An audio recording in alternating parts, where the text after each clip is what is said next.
write a bad person a villain?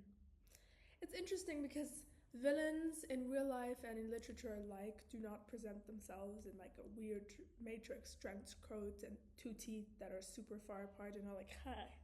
Like they're not like that. And I think what is the beautiful part of literature is that it explains a villain really well, not for you to feel closer to him or her, but for you to notice it because there's different types of villains. I think one of the best literature villains is going to be a really funny one when I say it out loud, which is Anna Karenina in the book. The book. She is the most selfish, self-centered, self-serving, self-indulgent person I've ever met in my life, and I didn't even meet this character in real life. But just the way Anna Karenina is explained will never not blow my mind. But then the movie is different, so if you're talking and you're like, you've watched the movie, I read the book, we're not talking about the same thing. But the explanation of that character, and I actually think the juxtaposition between the movie and the book are so interesting. Because what makes people who watch the movie think differently of Anna than people who read the book is one teeny tiny but humongous piece of information, which is the internal dialogue of Anna. The quintessential Anna move was she flirted with someone's husband, and then the wife didn't like her, like, no duh. And she was like, I don't know why she doesn't like me. I don't know. The whole book reading audience has no clue why the woman you just flirted with their husband with doesn't like you. Who is to tell you? But that's kind of the character that is Anna Karenina, the book. And it's a really interesting one.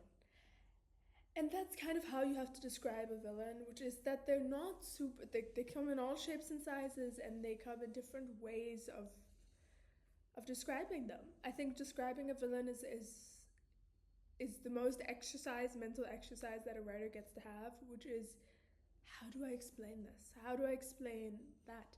And the interesting and sad part is that the deviation between a good person and a small person is small. So you can have a lot in common with a good person, with a bad person, sorry, I'm assuming you're a good person, with a bad person, and still not be like them. But that's the tricky part of it, is you will feel some kind of kinship or some kind of relationship with them, and then it will be really difficult to unlink yourself because you think you have things in common with them, which you do. But just because you have some things in common doesn't mean you have everything in common. And I think putting that together in a book is really interesting. Like frenemies is an interesting trope, as well as just a villain that some people like and some people don't. And I think understanding that and writing all of the small deviations of interest is really interesting. And I think you can do that in a painting as well. If you paint people, do you make the bad person really big, or do you make them really small and in everyone's ear? Like, there's so many interesting ways to portray a villain, and every book and every movie needs a villain. You need a protagonist and an antagonist. And getting to explore that is really interesting. It's also really heartbreaking. I think especially seeing it in real life, like seeing the wrong people fall in love with the wrong people, and you're like, stop, don't fall in love. What are you doing? But you can't change that, so you put it into your writing. No, I'm joking. But I think that's part of life, and that's part of the interesting part. Also, every villain is different. Some villains are like really, really bad, and some villains are like in kids shows kind of bad. You know what I mean? And I think also exploring what kind of villain you want to write and what your intention is with the villain. What are they supposed to do? Because your protagonist, your positive character, has a mission, has goals, has ambitions, has a purpose. What does your bad character have? He needs to have those too.